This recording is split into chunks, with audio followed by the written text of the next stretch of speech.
Farmer भाइयों, जो आज हम बात करने जा रहे हैं वो है मैनेजमेंट के ऊपर। हमारी मैनेजमेंट कैसी होनी चाहिए, किन किन बातों का हमने ख्याल रखना है अपने पिग फार्म में, चाहे गॉट फार्मिंग है, चाहे पोल्ट्री फार्म है, चाहे वो हमारा डेयरी फार्म है। क्योंकि मैनेजमेंट और बायोसिक्योरिटी हर एक फार्मिंग में काम आती है। पहले हम पार्ट सेकंड बना चुके हैं बायोसिक्योरिटी के ऊपर, जो पार्ट थर्ड है जो हमने बनाया है मैनेजमेंट के ऊपर।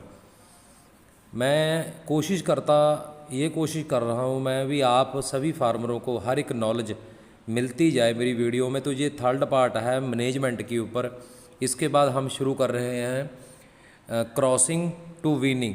क्रॉस कराने से लेकर वीनिंग करवाने तक हर एक जो भी बीच में बहुत बड़ा लेसन है ये, वो आपको हम करवाऊंगा मैं सारा। लेकिन आप ये देख सकते हो सामने को फार्म का स्ट्रक्चर दिख रहा है। ये फार्म के जो एंट्रेंस है, यहाँ पर हमने, जैसे मैंने पहले आपको बताया था बायोसिक्योरिटी में, तो यहाँ चूने का छिड़काव करना है, चूना फेंकना है यहाँ पर, जो हमारे पैरों के साथ जहाँ पर हमने गम बूट वगैरह डाले हुए हैं तो उनमें हमारा जो चूना है वो बैक्टीरिया वगैरह वहीं डेड कर दे। अब पूरी किट डालकर, ग्लव्स, मास्क, सारा कुछ डालकर हम अपने फार्म में एंट्री करेंगे। और जैसे ही हमने अपने फार्म में एंट्री की तो ये आप अंदर से देख सकते हो, ये हमारे फार्म की अंदर वाला जो सारा जितने भी ब्लॉक बने हुए हैं, ये कोई फॉरेन का फार्म स्ट्रक्चर है, ये मेरा फार्म नहीं है। तो इस फार्म के अंदर में आप देख सकते हो ब्लॉक बने हुए हैं राइट में और लेफ़्ट में। आपने इस यहाँ पर एंट्री शुरू करनी है। सबसे पहले आपका काम क्या है? सबसे पहले आपका काम है फार्म को अच्छी तरह देखना। आप गलती कहाँ पर करते हो? आप गलती करते हो जब मॉर्निंग में, मुझे ये पता है अभी, सुबह जाते ही सबसे पहले आप फार्म को वॉश करते हो, धो देते हो सारे का सारा फार्म।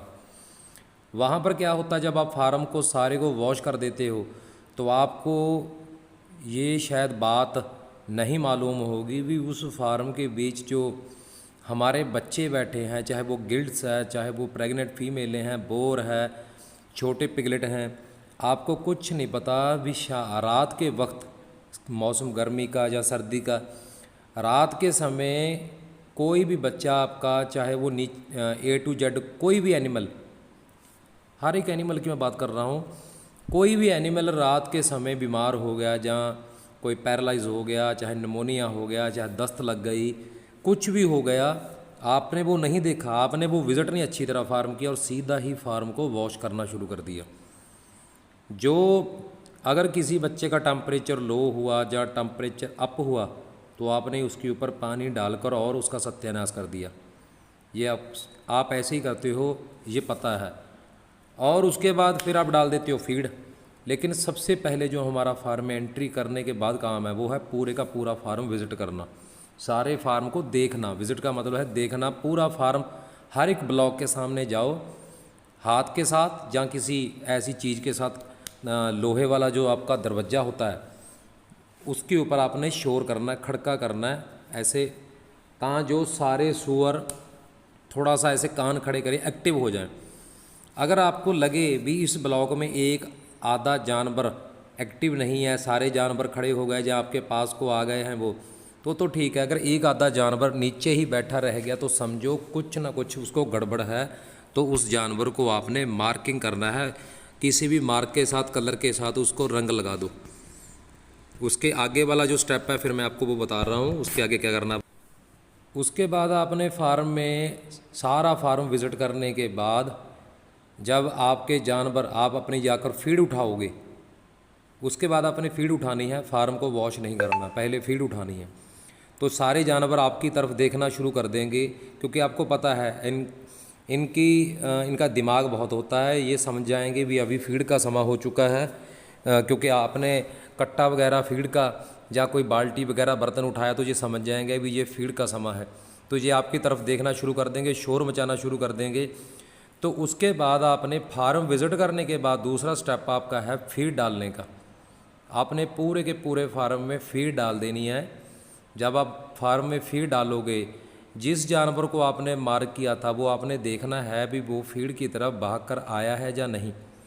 मान लो सारे जानवर फीड खाना शुरू कर देंगे, इस फ़ोटो की तरह जानवरों ने फीड खाना शुरू कर दी, वो पीछे में मान लो एक जानवर पीछे रह गया, जहाँ वो फीड खाने के बाद फीड उसने खा ली, क्योंकि जानवर को फीड का लालच होता है, वो फीड खाकर जाकर सबसे पहले नीचे जाकर बैठ गया जिसको हमने मार्क किया था, तो ये आप पक्का ही श्योर हो जाएगा 101% भी उसको कुछ ना कुछ प्रॉब्लम है। फिर उसके बाद मार्क किए हुए जानवर को हमने उसका टेम्परेचर सबसे पहले चेक करना है, देखना है भी इसको क्या दिक्कत है। टेम्परेचर चेक करने के बाद अगर लो है या अप है तो उस प्रकार का उसको हम ट्रीटमेंट देंगे।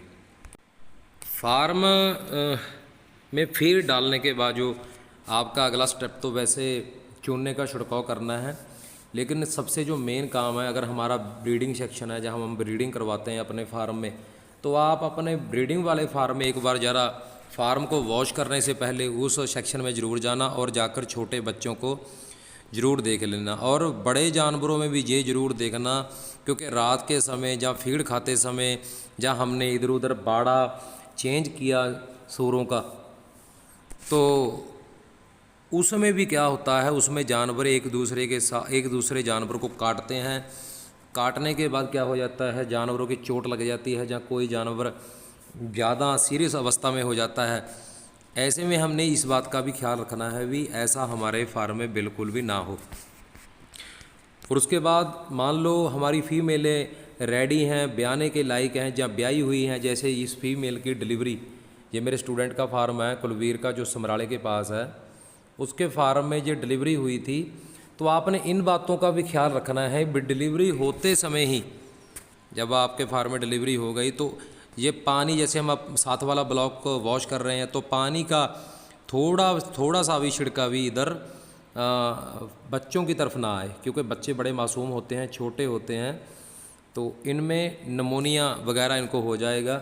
इसलिए इनसे आपने थोड़ा सा ख्याल से रखना है, ध्यान देना इन बच्चों की तरफ। तो उसके बाद जो हमने आपको पॉइंट आगे बताया था भी चूना फेंकना है फीड डालने के बाद, मैंने बोला भी फार्म को पहले वॉश नहीं करना, पहले आपने फीड डालनी है। जानवर फीड खाएंगे क्योंकि जो इनकी खुली होती है, खाने वाली जगह होती है, उस जगह के ऊपर ये ज़्यादातर गोबर वगैरह गंदगी वगैरह नहीं करेंगे। ये सिर्फ वहीं गंदगी करेंगे यहाँ पर ये पानी पीते हैं, उसी जगह के जाके ऊपर ये गोबर करेंगे। चूना फेंकने के बाद जब अपने फार्म में आप पूरी तरह चूना फेंक दोगे, चूना फेंकने के बाद आपने अपने फार्म में फिर वॉश करना शुरू करना है, जो सबसे सेकंड लास्ट हमारा ये वर्क है मॉर्निंग का। आपने पूरे फार्म में चूना फेंकना है। चूना फेंकने के बाद आपने पूरे फार्म को अच्छी तरह से वॉश कर देना है। अपना फार्म वॉश करो और उसके बाद शुरू होता है लास्ट काम स्प्रे का। स्प्रे कैसे करनी है, आप किसी भी पंप के साथ उसके बीच दवाई, लाल दवा जैसे हम पोटाशियम परमंगनेट बोलते हैं, डालकर पूरे फार्म में स्प्रे कर सकते हैं। तो ठीक है फार्मर भाइयों, ये थी हमारी थर्ड पार्ट मैनेजमेंट के ऊपर। कैसी लगी आपको कमेंट ज़रूर करना। तो एक चीज़ मैं आपको ज़रूर बताना चाहता हूँ लास्ट में, जैसे आप अपने फार्म में खुद वर्क करते हैं, लेबर नहीं आपने रखी कोई भी, तो फार्म का वर्क ख़त्म होते ही आपने अपनी पूरी किट उतार कर उसको डिटोल वगैरह के साथ अच्छी तरह वॉश कर फार्म के बीच से नहाकर वगैरह पूरे अपने कपड़े डालकर ही घर को जाना है। कि अगर आप वही किट फार्म वाली ही अपने घर को डालकर चले जाओगे तो कई बारी क्या होता है, हमारे जो छोटे बच्चे हैं उनमें कहीं फिंसी या चमड़ी की प्रॉब्लम ना हो जाए, इस बात का आपने ज़रूर ध्यान रखना है। ठीक है फार्मर भाइयों, थैंक यू।